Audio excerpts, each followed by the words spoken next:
My name is Carla Daniel, and I am the director of the Barbados Sea Turtle Project, a program of the Wild Owl Trust.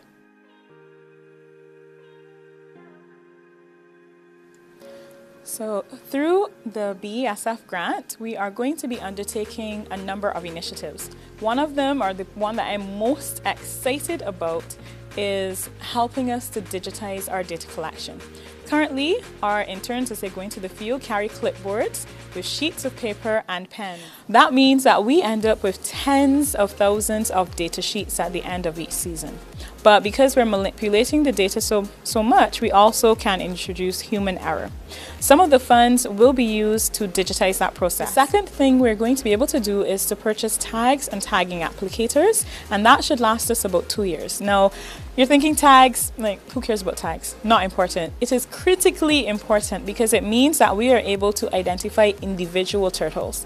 Once we have applied those tags and we can identify those turtles, we can attribute behaviors to them.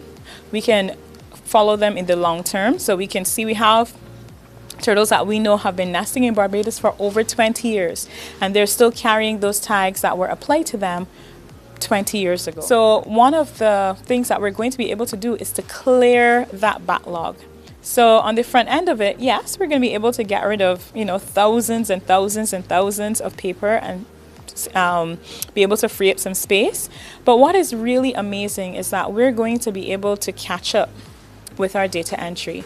We're going to be able to look at trends and see how many nesting females we've had over the last 5 years. Now, this is not to say that we don't have basic data, because we do pull out some data points, but our data sheets are extremely complex because we recognize that data is crucial to the work that we do.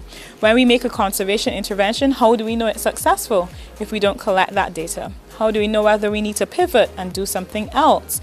How do we recognize emerging threats in terms of hatching success of eggs, if the eggs are not hatching or they are, if females are changing, how far up they come onto a beach, maybe that's in response to lighting. How do we find correlations between things that are happening on properties and with infrastructural development, and how our turtles are responding to it? All of that is through data. So once we have the data digitized, we'll be better able to make suggestions and provide information for government, which will hopefully inform policy, but we'll also be able to collaborate with regional projects and those projects also globally working on hawksbills to see not only local trends, but global trends as well.